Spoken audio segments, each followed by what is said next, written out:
InsyaAllah sebenarnya.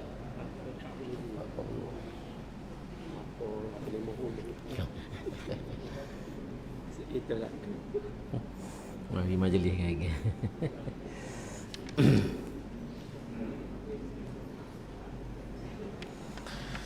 Assalamualaikum warahmatullahi taala wabarakatuh.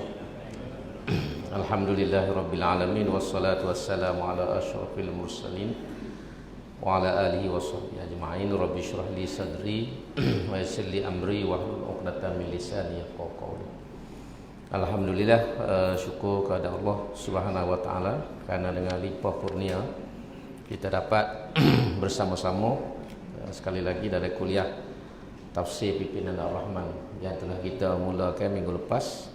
Yang pertama selepas daripada PKP ya. Dan malam ni malam yang kedua. Dalam kuliah yang lepas kita telah baca sehingga tak silap saya ialah ayat 58 rasanya. Cuma untuk malam ini hamba nak mula dengan ayat 57. Yang kita mula dengan ayat 57 surah Yunus, surah yang ke-10, juzuk yang ke-11. Supaya kita ada kesinambungnya dan kita mula atas tajuk dia yang sebenar. Dalam kuliah yang lalu kita telah bincang banyak perkara, terutamanya ialah cerita Allah Subhanahu Wa Taala tentang mereka yang tidak beriman kepada Allah Subhanahu Wa Taala dan melakukan berbagai-bagai perkara, dan juga sikap-sikap orang yang tidak beriman kepada Allah Subhanahu Wa Taala. Malam ni kita sambung ataupun kita mulakan kuliah ni dengan ayat 57 . Ayat 57 berbunyi A'udzubillahi minasyaitonirrajim. Ya ayuhan nas qad ja'atkum mau'izatum mir rabbikum wa shifaa'un lima fis sudur wa hudan wa rahmatul lil mu'minin.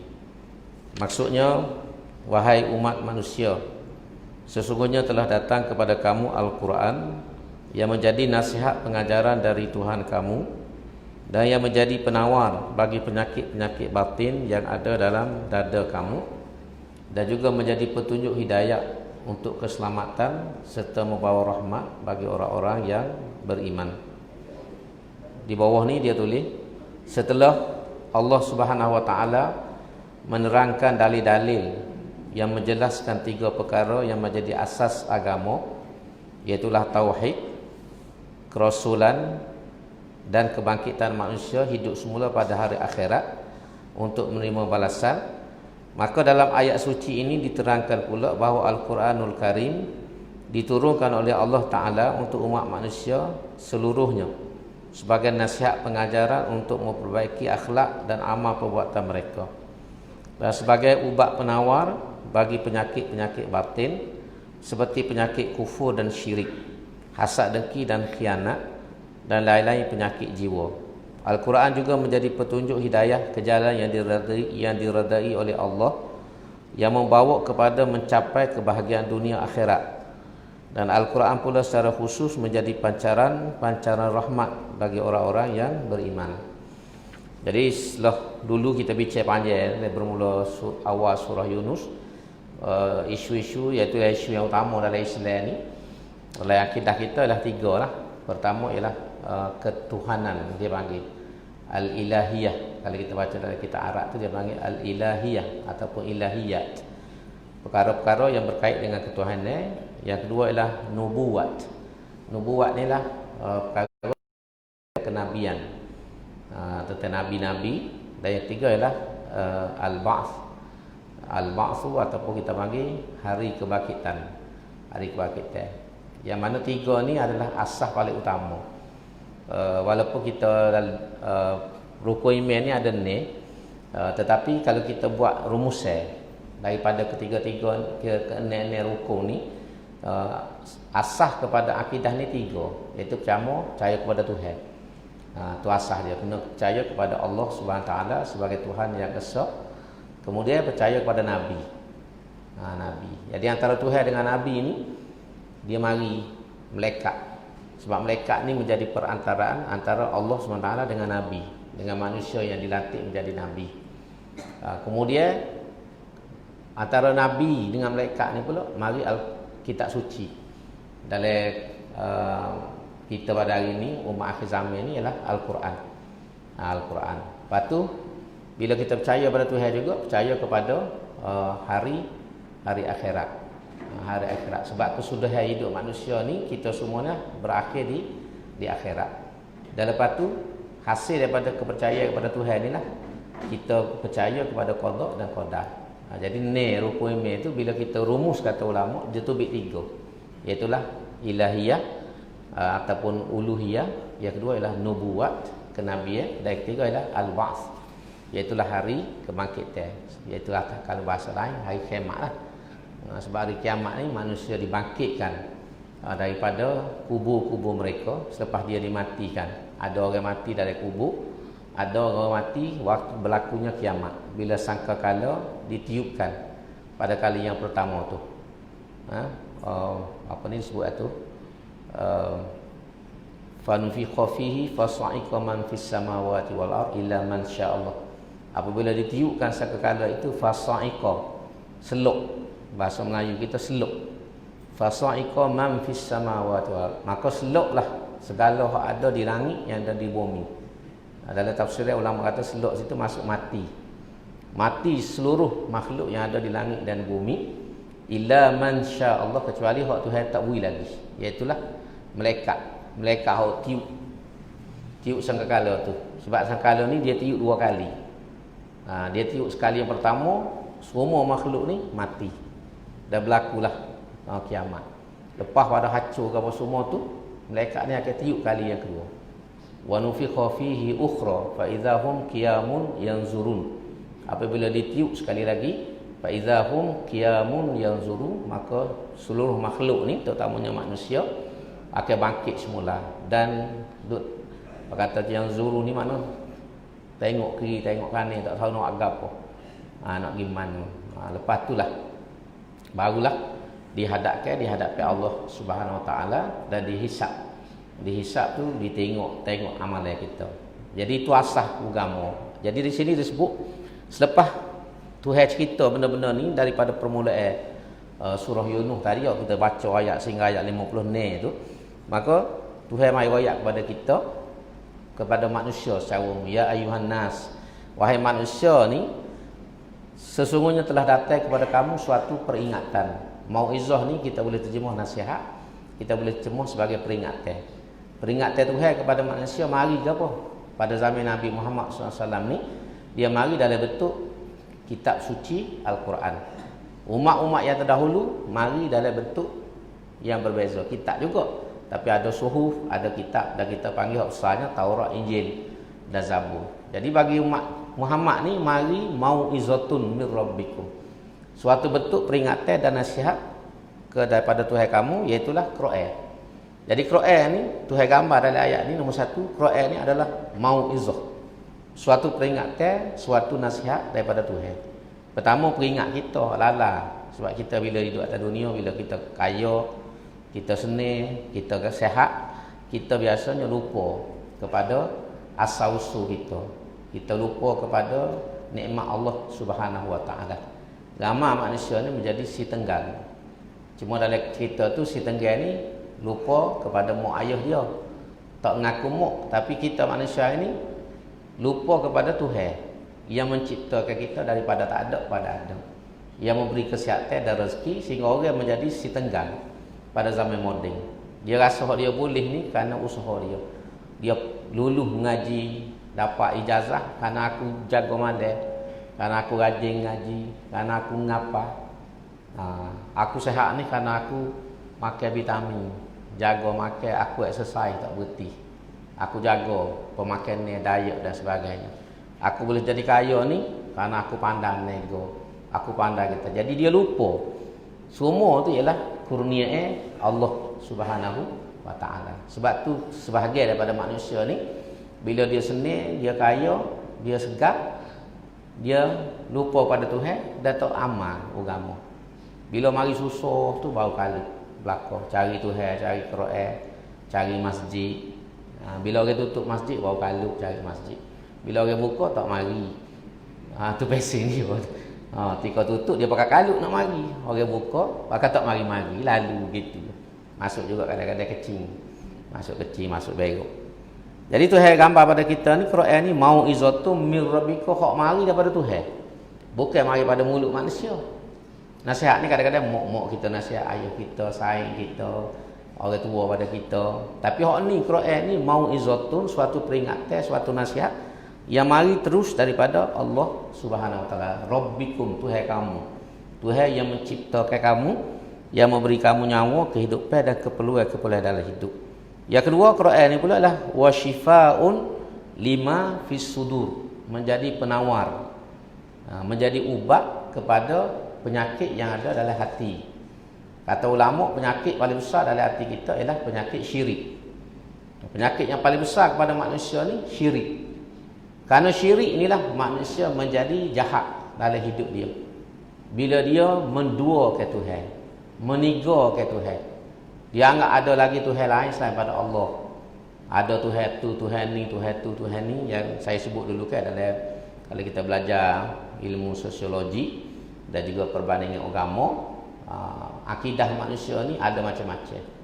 Pertama, akidah yang kita panggil tauhid, unity.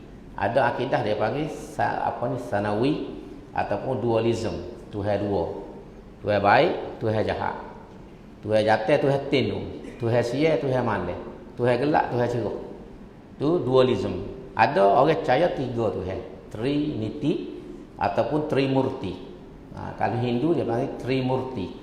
Tiga Tuhan, iaitulah Brahma, Shiva dan Vishnu. Tiga. Mari Kristian, Tuhan Ayah, Tuhan Anak, Tuhan Ayah, Tuhan Anak dan Roh Al-Qudus. Dipanggil Trinity. Dan ada lagi dalam agama Hindu juga, dalam agama Cina lama, dia panggil fahaman syirik. Yang dia telah dipanggil polytheism. Polytheism ni percaya kepada banyak Tuhan. Bukan setakat dua, bukan setakat tiga, tapi berpuluh-puluh. Dan mungkin beratus Tuhan. Supaya orang Arab zaman jahiliyah, waktu Nabi dibangkitkan tu ada 360 berhala. 360 berhala di sekeliling Kaabah. Dalam berbagai bentuk, berbagai rupa, berbagai saiz. Tu. Hak besarnya ada 4 ataupun 3 dalam setengah riwayat sebut 3. Al-Lat wal Manat wal Thalith wal Hubal, dia Hubal, Manat, Lat dan Uzza, 3. Kata ada orang tambah Hubal dia, tapi masyhurnya kalau kata wal Lat wal Manat wal Uzza wal Manat wal Manat as-Salita. Apa ayat tu tengok. Manat, Uzza, Al-Lat. Al-Lat wal Manat wal Uzza. Ya 3.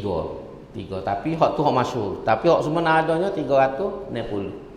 Jadi ni penyakit ni lah ia duduk dalam tubuh manusia sehingga manusia tak jumpa Tuhan.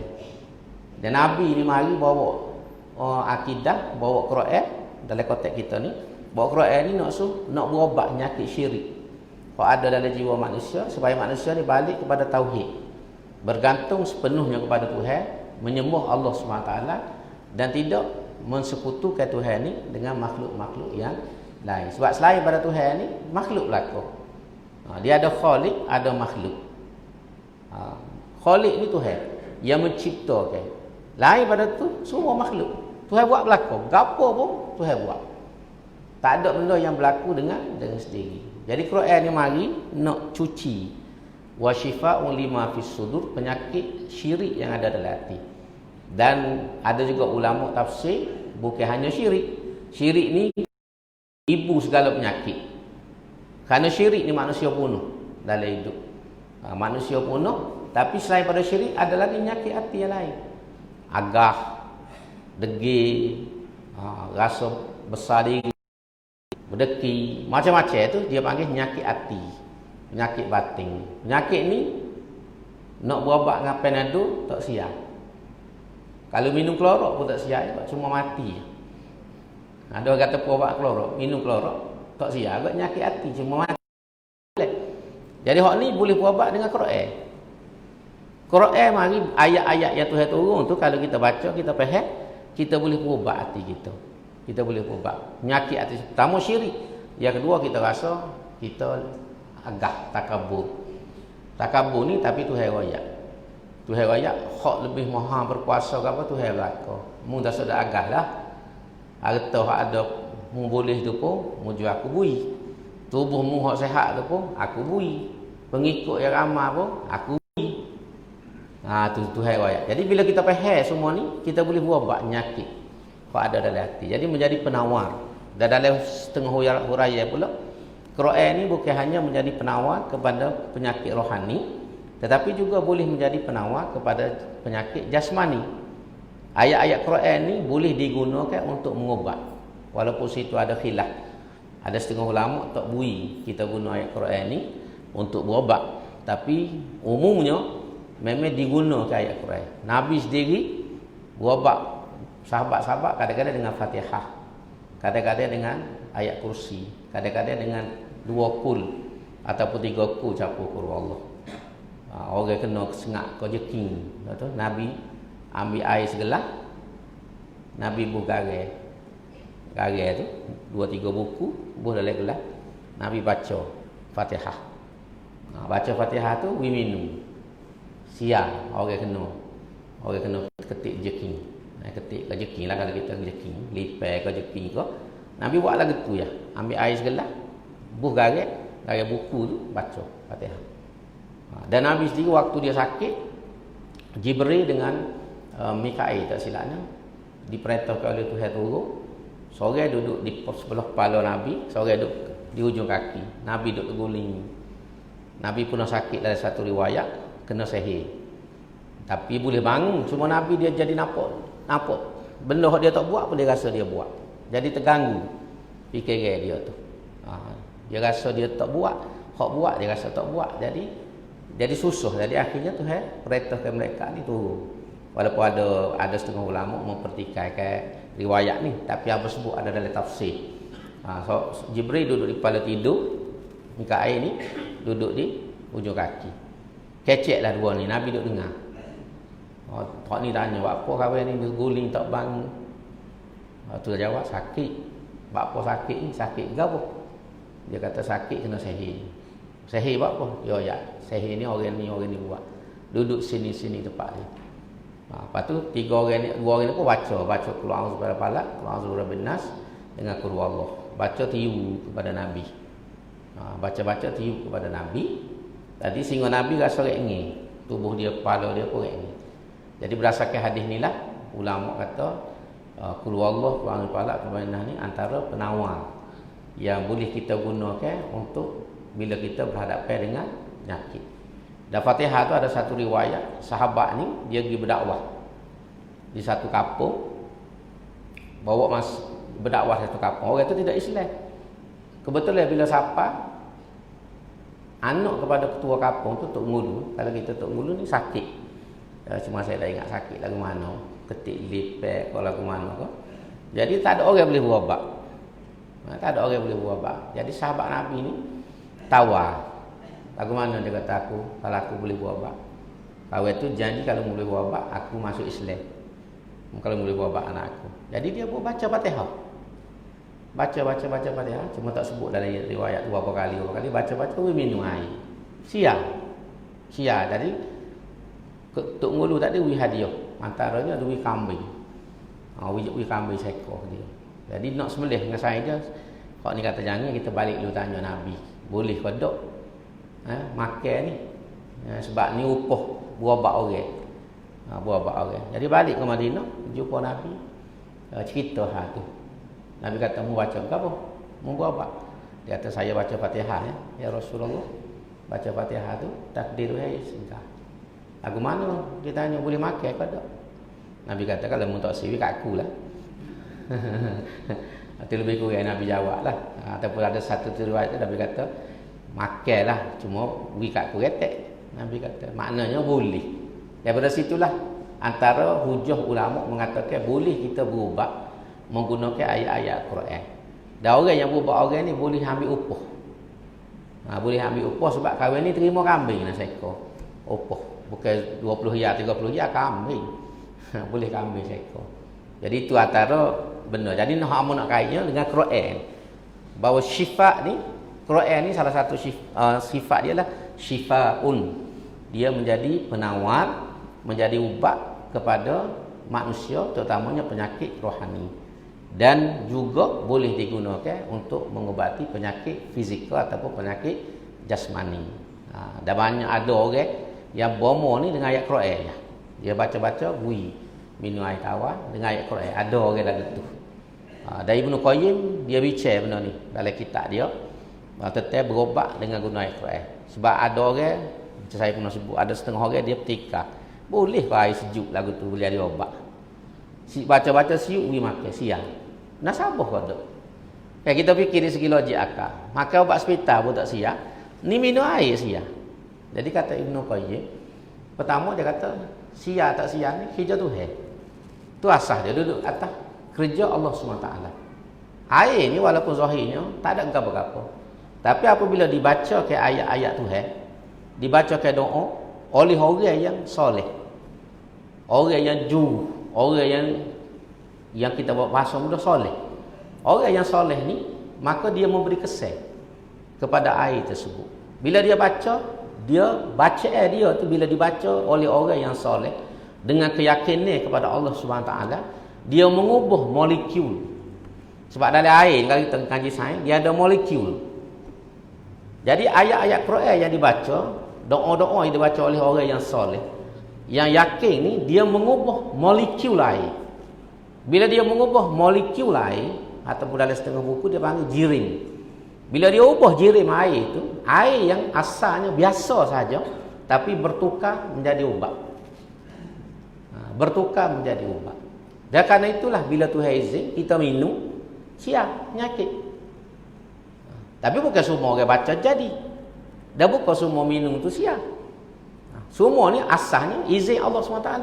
Sebab itulah mengikut arwah Dr. Harudin ni, dikata air yang paling baik selepas pada air Zamzam, kalau kita nak buat ubat, ialah air qoloh masjid.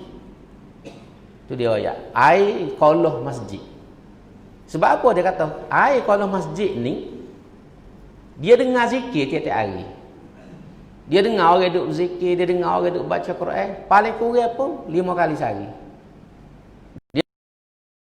Dia dengar orang duk berdoa. Jadi bacaan yang dibaca dalam masjid itu pergi kepada air itu dan mengubah sifat air. Molekul air itu menjadi penawar. Sebab tu bagi dia, selepas pada air Zamzam ni, air yang paling baik untuk kita buat ubat ialah air qoloh masjid. Sebab tu setengah zaman dulu kan, kalau kita bomo, Tok Bomo kata Tok Ali, dia kata pergi cari air 7 masjid. Ni dia kata kena mandi dengan air 7 masjid. Berat doa penyakit. Jadi ada kau dulu kan pergi cari qoloh air masjid, ambil sebotol balik capur, mandi atau ui minum. Minum. Tapi kalau orang tak faham agama, tidak percaya dengan unsur rohani, dia tak ada gapo dia tak sejuk. Tapi kalau kita faham agama, kita akan nampak benda ni, kita akan nampak. Sebab tu pentingnya lama enggak ngajilah, lepas tu kena percaya. Kena percaya. Banyak benda dalam hidup ni bersifat rohani. Penyakit kadang-kadang berpunca daripada masalah rohani.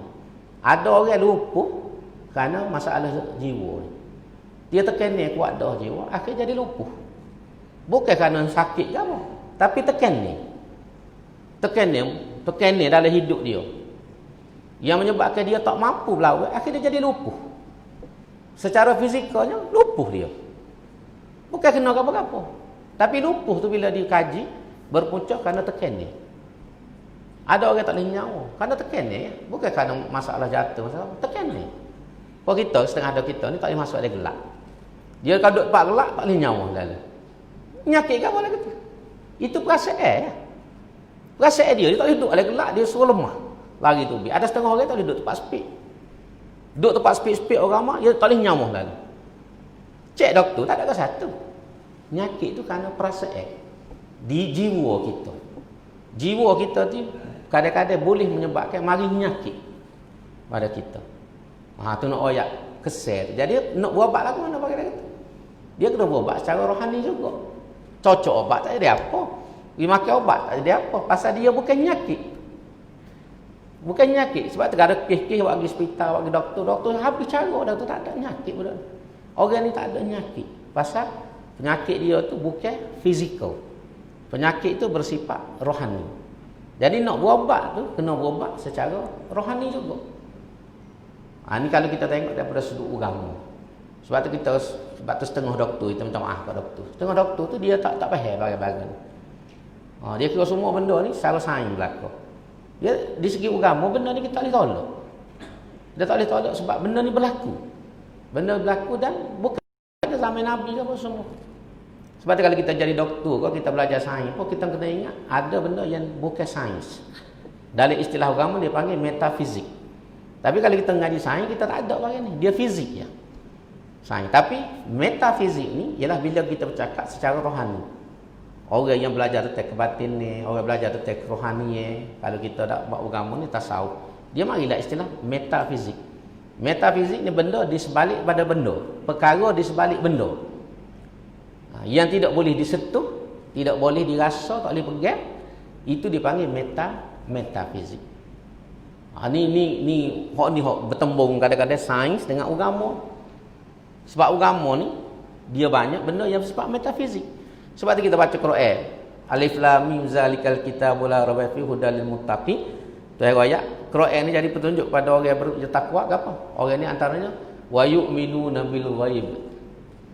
Antara asah akidah kita Islam ni beriman dengan perkara yang ghaib. Ghaib telah dipanggil metafizik. Tuhan ni nak tengok tak boleh. Nak sentuh tak boleh. Nak gambar tak boleh. Nak dengar tak boleh. Jadi kalau kita dah ambil sains saja, orang tak percaya Tuhan. Sebab Tuhan ni memang tak boleh nak tengok tak boleh. Nak tengok tak boleh. Nabi Musa boleh kecek, tak boleh tengok. Nabi Musa tu dia panggil kalimullah, dia boleh kecek yang Tuhan. Tengok tak boleh. Kayak ayat Amos cerita dulu. Pernah Nabi Musa bila naik atas bukit Tur Sina, dia minta. Walamma jaa Musa limiqatina wa kallamahu rabbuhu qala rabbi arini anzur ilaik. Apabila Nabi Musa datang ke bukit Tur Sina untuk bermunajat, dia minta, qala rabbi arini anzur ilaik. Wahai Tuhan, tunjuklah rupamu, wajah muka aku nak tengok. Dia minta tu. Duduk atas bukit, atas gunung. Lalu Tuhan kata, qala lan tarani. Wahai Musa, kata Tuhan, mu tak boleh tengok aku. Atas dunia ni lan tarani. Kamu tak akan dapat boleh tengok aku. Lan tu lan yang menafikan. Pah bila pun selagi mu hidup atas dunia ni mu tak boleh tengok aku. Kerana tengok Tuhan ni hanya akan berlaku di akhirat dan di syurga. Orang kafir tak boleh tengok. Orang beriman saja bila masuk syurga, nikmat yang paling besar kata ulama dalam mazhab kita ahli sunnah wal jamaah ialah ru'yatullah, melihat Allah Subhanahu wa taala. Mu'tazilah tolak dia nak tengok Tuhan ke mana. Kalau tengok Tuhan bertepat, Tuhan berupa. Dia satu cerita lain. Tapi tu. Jadi Nabi Musa ni tu aja qala lan tarani. Tapi kalau munuk juga kata Tuhan, walakin unzur ilal jabali. Mu tengoklah atas gunung, hok mu duduk cacik atas gunung. Duduk cakung atas gunung tu, Tuhan kata mu tengok gunung. Unzur ilal jabali fa inistaqarra makanahu fa saufa tarani. Kalau gunung bukit dia tak gerak, senyap molek, kemah molek, mu boleh tengok aku. Tu yang koyak. Bukit ni tak kocok, tak gapo boleh tengok aku. Tu yang koyak. Fa inistaqarra makanahu fa saufa tarani. Falamma tajalla rabbuhu lil jabali. Bila Tuhan ni tajalli ni tak boleh nak terjemuh bahasa. Hamba tak jumpa perkataan Melayu yang tepat. Dalam kitab pun dia panggil tajalli. Falamma tajalla rabbuhu lil jabali. Apabila Tuhan mentajallikan dirinya di atas bukit ataupun atas gunung tersebut, ja'alahu dakka. Bukit atau gunung tadi bergegar, berkocok. Kocok. Sebesar-besar bukit gunung tu bila Tuhan tajalli, ja'alahu dakka, berkocok gunung tu. Apa ni? Tajallarahu, apalamma tajallarahu li jabal ja'alahu dakka wa kharra Musa sa'iqa. Bila gunung tu bergegar, Nabi Musa seluk. Rebuh seluk. Wa kharra Musa sa'iqa. Kalau kita kat jatuh tu duduk, pakai seluk tu. Tak khabar apa. Seluk. Sa'iqa ni seluk. Kita faham kan seluk, bukan seluk kera. Seluk betul pun ni. Seluk kera ni bok jatuh mau tahu kah pula. Ni dia wa kharra Musa sa'iqa. Musa ni jatuh. Kalau kita jatuh terletak, selok tu. Falamma afaqa, bila dia sedar, tak tahu lama mana dia selok tu, lepas tu khabar. Falamma afaqa, bila dia khabar tu, dia sedar. Tak lih nak tengok Tuhan. Tuhan baru tajalli kudrat dia, kata ulama. Hak sebenar tak turun lagi. Qala, tubik mulut dia, qala, Nabi Musa berkata, subhanaka, maha suci engkau wahai Allah. Tubtu ilaika, aku taubat. Aku bertobat hari ni, taubat selalu. Mana bertobat daripada hak dia mitok nak tengok sangat. Tubtu ilaika wa ana awwalul muslimin, akulah orang yang mula-mula beriman. Dia tunduk pada kamu dalam masa tu.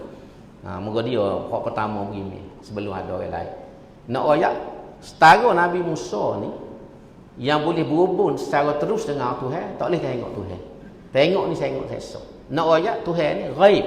Kalau amu nak kaitnya, iman kita dalam Islam ni asalnya beriman bil ghaibi, dengan benda yang tak nampak. Syurga, neraka, dosa, pahala, malaikat. Ni barang tak nampak berlaku. Maka sebab tu kita orang beriman, dia kena pergi barang lagu ni. Jangan semata kita ngaji sains, kita siapa tak ada barang ghaib ni. Kita anggap semua nak kena explain secara fizikal belaka. Tak betul dari segi kita ngaji agama. Sebab ada unsur dalam hidup ni yang ghaib sifat dia. Yang di luar daripada indera manusia untuk tengok. Ni apa pasal? Sebab ada setengah kita bila ngaji sains dia tak percaya berlaku. Tak percaya berlaku duk kira ikut saintifik. Ni kadang-kadang kita lari daripada agama. Baik, balik pada kita. Jadi Tuhan sebut sini Quran ni wa syifaa'un lima fis sudur wa hudan, dan menjadi petunjuk, hidayah, panduan, wa rahmatun, dan menjadi rahmat kepada orang yang beriman. Sebab dengan Quran ni, kalau kita duduk molek dengan ajaran Quran, banyak masalah boleh selesai. Dan ada orang Tuhan beri selesai masalah dia, penyakit dia dengan Quran ya. Ada satu ceritalah. Amo pun dengar riwayat. Seorang perempuan sakit kanser berat, dia cerita ni. Jadi tak cakap ikhtiar dia. Akhirnya seorang ulama nasihat dia suruh pergi umrah. Pergi sana dia kata, mau ambil peluang, duduk dekat Kaabah, buat ibadat dekat Kaabah, baca Quran, minum air Zam-Zam dan berdoa. Dia pergi duduk dekat lebih kurang sebulan. Dan Tuhan beri ke dia umur panjang. Dia duduk dengan tawaf dengan sembahyang, minum air Zam-Zam, baca Quran. Tak cara pun makan air pun sikit-sikit tu. Tapi dengan takdir Tuhan, apa ni sebulan tu Tuhan beri siap berkat duk baca Quran, duk apa. Dan ayat ni kalau kita tengok ni, kalau kita baca tafsir dia dalam Quran ni dulu lama sebut sebab tak boleh balik ni, takut kita tak ingat. Dia ada ayat dia panggil ayatus syifa, ayat penyembuh dalam Quran. Dia ada ni tepat dalam Quran. Dan ayatus syifa ni bermula daripada seorang ulama tasawuf. Mana syok? Mana? Dalam tu pun. Kau mari hok parlimen tak ada. Mari pasal ni. Pergi siapa dia technician. Tak bunyi tu. Bunyi tak bunyi. Boleh dengar suara tapi jadi boleh dengar tak? Jadi dia riwayatnya Imam Qushairi. Al-Qushairi ini salah seorang ulama yang terkenal, tapi dia ramai kemudian. Dia cerita dia satu kali anak dia sakit, tak dengar. Gepo. Oh ni tak boleh nasal.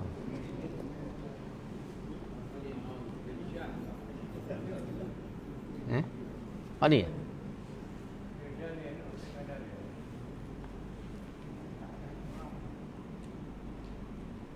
Tak bunyi kau. Syok takut syok ibu.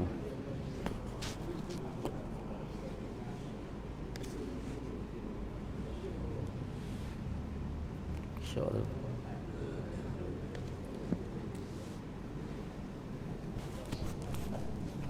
Macam dia panah. Tak apa.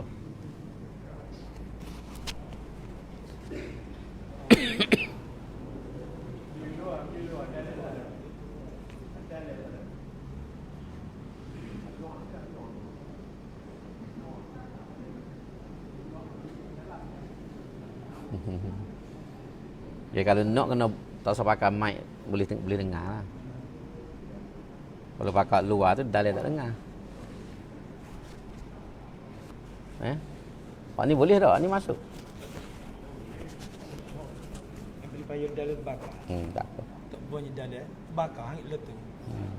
Apa kita guna gini suara gini. Kalau suara ni tak gepah boleh tak? Kita sudah sikit. Jadi Al-Qushairi ni dia masa tu duduk di Mekah. Anak dia sakit. Anak perempuan dia sakit teruk. Tak cakap ikhtiar, tak sia. Jumpa tabib ke apa semua ke apa tak sia. Jadi dia pergi tawaf di Kaabah. 2-3 malam tawaf semaya ajak ke apa semua. Dan satu malam dia tertidur. Lepas tawaf, lepas baca Quran ke apa, lepas semaya dia tertidur depan Kaabah. Dalam tidur tu dia mimpi berjumpa dengan Rasulullah sallallahu alaihi wasallam. Jumpa dengan Nabi. Bila bertemu dengan Nabi ni, Nabi tanya dia, "Wahai Qushairi, gapo masalahmu?" Tengok duduk menengus ni, tidur pun berkerut muka ke apa. Dia kata, "Amba ni ujian besar ya Rasulullah." Dia ceritalah anak dia, perempuan dia ni sakit berat. Tak cakap ikhtiar, tak boleh buat ubat, dah hampir nak mati. Dalam keadaan yang doktor kata, kalau doktor kat dalam ni, tunggu masa lah. Lalu Nabi tanya, Aina anta min ayatis syifa. Dia temu, nak terjemahkan nak aina anta ni. Dia temu tak jumpa ke, kalau hamba guna bahasa kapung.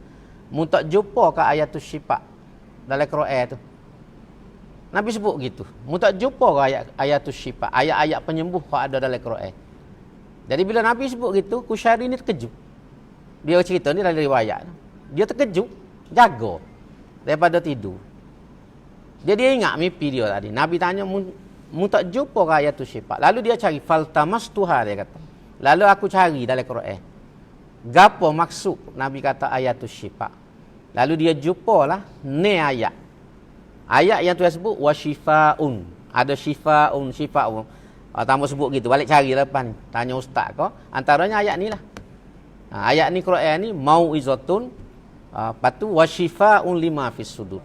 Dah ada 5 lagi ayat yang Tuhan sebut wasyifaun. Syifa.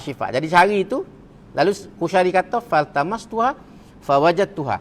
Lalu aku jumpa di surah. Surah yang berbeza. Amo sengaja tak sebut surah ni. Pasal nak sudah yang mau bawa pisau pergi rumah. Kalau sebut lalu malam ni tak boleh gambar satu malam ni. Kalau bawa pisau ke tak boleh pisau kau tipai tak apa puya-puya ni. Nak ni ayat ni butir tipai. Jadi Qushairi kata, aku cari di atas aku jumpa ni tepat, ni surah dalam Quran yang guna syifaun. Lalu aku ambil ayat ni, dia kata, aku tulis. Dia tulis di orang zaman dulu dia tulis di makuk kaca. Dia tulis dengan kemkumo. Kemkumo ni tahu ke dia? Orang baru tak tahu, za'faran. Dalam kitab Jawi lama dia panggil kemkumo. Orang dulu dia buat ayat neri hati ke apa, dia ambil kemkumo, dia tulis. Di apa ni? Pinggir ataupun makuk kaca. Biasanya warna putih.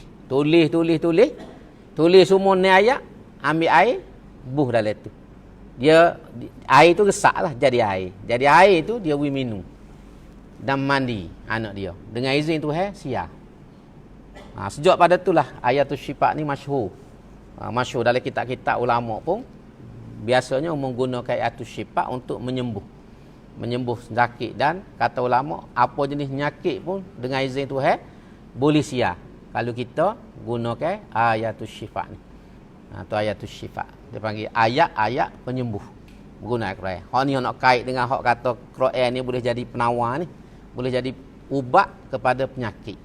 Dan cerita Khusyairi ni, riwayat dia ni masyhur dalam kitab. Biasa orang ngaji agama, tok alim, tok lebah, dia tahulah cerita ni. Jadi hak tu hak penting untuk malam ni. Dan kemudian Tuhan sebut juga Quran ni ialah menjadi hudan petunjuk. Sebab kita dalam hidup ni, mau sebut dulu, kita dalam hidup ni umpama kita jalan dalam hutan. Dalam hutan ni ada belakang, molek uduh ada belakang. Dan kalau kita tak ada pedoman, kita sesak dalam hutan. Maka Quran ni mari menjadi pedoman. Pedoman ni kalau kita guna bahasa moden, kompas. Kompas. Jadi Quran ni umpama kompas yang kita guna dalam hutan. Jadi kalau kita nak selamat, kita gunalah kompas ni. Dalam hidup kita pun lagu tu. Guna Quran, selamatlah kita. Kita tahu nak pilih hak mana, molek uduh, baik, buruk, betul, salah. Quran yang boleh royak. Manusia ni kadang-kadang dia tipu kita. Hak molek dia kata uduh, hak uduh dia kata molek. Jadi kita nak betul tu Quran. Sebab itulah kita orang Islam dengan Quran ni tak boleh jauh. Tak boleh jauh dengan Quran. Bukan setakat baca. Kita hari ni baca ni alhamdulillah. Goliknya kita orang Islam baca, tak mau boleh puasa. Tapi baca saja tidak cukup. Quran ni adalah untuk menjadi hidayah. Hidayah ni bukan dengan baca. Dengan memahami kandungan yang ada. Barulah kita boleh dapat hidayah. Kalau kita ada kompas, kita tak kerti baca kompas. Tak tahu lah ke mana. Kompas. Betul lah gitu. Ada betul. Tapi tak kerti baca. Ataupun tak baca. Kita tak boleh tunjuk juga. Quran pula gitu. Ada dengan kita. Tapi kita baca pun tak. Ataupun baca dengan tak kerti. Baca dengan tak kerti atau baca tujuan lain. Orang beli betul, nak buat petunjuk. Kita boleh betul, buat buku. Bagi contoh. Boleh kompas, buat hiasan. Kompas ni sepatut untuk penunjuk jalan. Tapi kita buat hiasan. Buh dalam beg. Tak jumpa jalan juga. Quran pula gitu lah. Kemudian, Tuhan kata akhirnya, warahmatun lil mu'mini. Menjadi rahmat kepada orang yang beriman. Quran ni jadi rahmat kepada orang beriman. Dan pucuk besar kita ni, ulama-ulama tulis, sebab kita orang Islam ni, terutama pada akhir zaman, jadi lagu ni, macam-macam masalah, macam apa, pasal kita tinggal Quran. Kita tinggalkan Quran. Kita tidak pegang kepada Quran, kita tidak amal Quran. Sikit-sikit tu kita ambil lah, bab semaya, bab puasa. Lain pada tu, cara hidup, cara gapo, cara hidup kita tak guna Quran. Pada Quran ni, royak berlaku dah. Kalau kita ngaji Quran ni, ada berlaku jawab apa dalam Quran. Quran sebutin. Tapi kerana kita tadilah baca pun baca surah Yasin hari malam Jumaat. Baca apa ni? Surah Waqiah. Tu pun baca tu tujuan apa? Baca Waqiah kerana nak murah rezeki. Setakat tu ya. Setakat nak murah rezeki ya. Kita baca Yasin ni kerana orang minyak ngamuk dalam kampung. Pakak baca Yasin habis. Kerana nak pahala. Jadi kita ni tak lakuh. Quran ni bukan setakat pahala saja, kita kena pergi lakuh lagi. Lakuh lagi dia ni menjadi hidayah. Sebab tu mula-mula surah Al-Baqarah tu dia sebut hudan lil muttaqin, menjadi petunjuk kepada orang yang bertakwa. Tuhan tak sebut kata penawar kau apa, dia sebut jadi petunjuk. Sebab itulah objektif utama. Objektif utama Tuhan waktu Quran ni ialah untuk menjadi hidayah. Walaupun hak lain tu ada faedah, tapi hak nombor satu. Nombor satunya ialah untuk menjadi hidayah. Kalau kita kata lampu pecek. Lampu pecek tujuan utama nak suluh jalan. Walaupun boleh buat macam-macam, buat mekong boleh. Lampu pecek tidak gitu Tangi parok boleh buat mekong. Buat lapik kepala boleh tidur. Tapi tujuan apa dia hak utama. Tujuan utama lampu pecek buat suluh jalan. Supaya kita tak sepak, kita tak masuk dalam parit, tak pijak tahi lembu. Tu ya tujuan utama. Sebab tu bila ada lampu pecek kena suluh. Ni duk pinggir, suluh dak. Lepas tu ya pijak tahi lembu tu. Kau jatuh dalam parit pasal kita tak suluh. Duk pinggir kita. Tu bandingnya mudah. Quran ada kita tak tinggal ke rumah ni boleh kata tak ada rumah Islam tak ada Quran. Tapi setengah rumah tu gak dia saya tu gak buku dalam kain kuning. Duk atas pagar. Zaman dulu atas pagar. Amut jumpa belakang tu pengalaman jadi tok wakil ni kita temu belakang barit tu. Kita pergi rumah orang. Kalau cari Quran duk atas pagar. Buku kain kuning bukan main berdebu kain tu. Mana dia tak aja baca. Dia tak aja baca. Jadi saya kita jaga Quran tu tak kena. Tak kena. Jadi sebab itulah balik pada asasnya Quran ni menjadi hidayah. InsyaAllah kalau semua kita rujuk pada Quran setakat kita boleh banyak kebaikan yang akan kita dapat dalam kehidupan kita. Jadi itulah yang Tuhan sebut. Dan sebelum kita berhenti ayat 58, Tuhan kata kul bi fadlillahi wa bi rahmatihi fabidzalika falyafrahu huwa khairum mimma yajma'un. Katakanlah Muhammad, kedatangan Al-Quran itu adalah semata-mata dengan limpah kurnia Allah dan kasih sayangnya. Maka dengan isi kandungan Al-Quran itulah hendaknya mereka bersukacita, bukan dengan yang lainnya, kerana ia lebih baik daripada apa yang mereka himpunkan dari segala benda dan perkara yang tidak kekal. Jadi Tuhan suruh Nabi royak kepada orang beriman, Tuhan ambil Quran ni kerana dia sayang kita. Saya sebut ni, waktu Tuhan ambil Quran ni kerana Tuhan sayang kita. Dia tak sewi kita sesak dalam hidup, tak sewi kita susah, tak sewi kita serabut, tak sewi kita ni tertekan dalam hidup, tak sewi kita ni sakit jiwa, tak sewi kita ni balah tak tu kalu, tak sewi kita ni hilang pucuk dalam kehidupan. Maka Tuhan ambil Quran. Jadi gunalah Quran tu seperti mana tujuan Tuhan atas kita. Sebab kita tahu dalam hidup ni banyak masalah. Tak ada orang tak ada masalah. Masing-masing tak serupa masalah. Jadi lagu mana nak selesai masalah? Quran raja sesuatu. Macam-macam Tuhan royak dalam Quran ni. Gitu gini. Nak royak malam ni tak ada habis. Tapi kalau kita baca Quran tu, ada jawapan belakang. Lagu mana. Nak selesai masalah, nak gapo. Dan bila kita pergi Quran ni, Allah, jiwa jadi tenang. Sebab ni, masa PKP, ramai orang, dia sedap boleh baca Quran. Tenang jiwa. Duduk baca Quran semua. Dia mari ke tenang ni. Dan dibaca, dia faham pula. Koholah jadi, masuk dalam hati. Tapi kalau masuk PKP, kau duduk main tengok TV, video, kau serabut perut ada. Dia jadi kau serabut perut. Tak selesai masalah. Kita masa PKP ni kak, duduk main kau ni banyak. Pada baca Quran. Mujur kajian free 1 gigabit. Kan tidak jenuh bayar apa ni. Mana beratnya kita tu. Sepatutnya masuk PKP itulah kita ambil masa untuk baca Quran. Bukan suruh baca 24 jam siapa tak kerja buat. Tapi ada masa tika tu lah kalau kita nak baca sikit pun daripada skala. Tapi kadang-kadang kita tengok gambar. Hak tak baca. Duk sibuk dengan internet, duk sibuk dengan WhatsApp, dengan gapo. Pas kerja dia duk ngodah makan ni. Ngodah pas sekarang siapa tangga tu. Siapa rumah dia ni, orang Grab food ingat dah. Nombor ni tak ada orang tu dah. Si Anu bisa Anu, dia tahu dah. Penuh. Siapa jadi lah, seluar apa tu kahok lain muka gemuk, makan tak berhenti. Makan McDonald tu siapa gauk mari mata-mata. Banyak doa makan.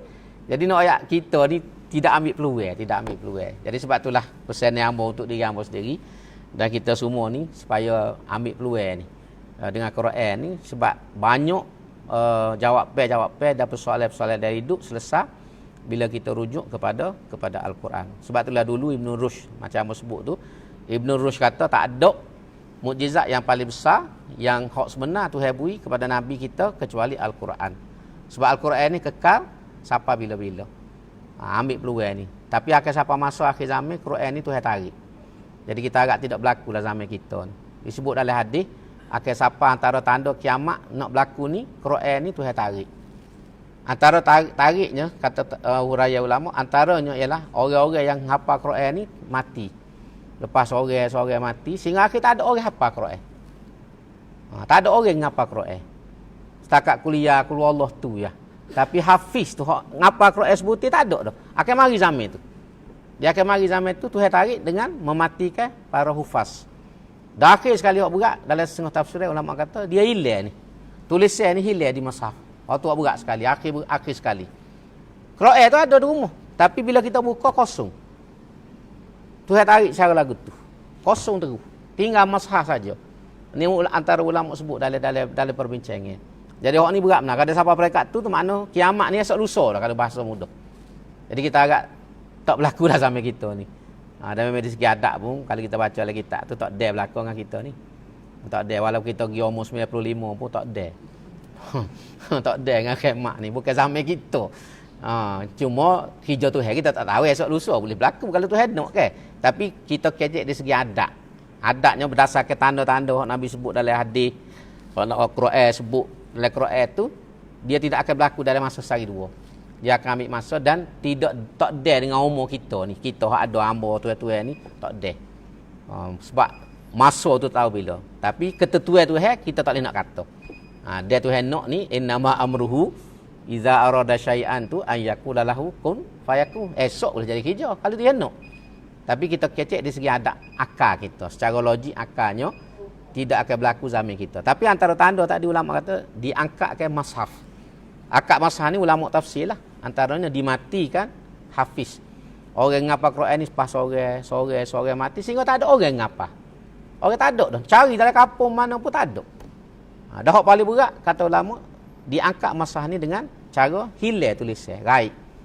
Jadi kosong habis. Hak tu berat benar.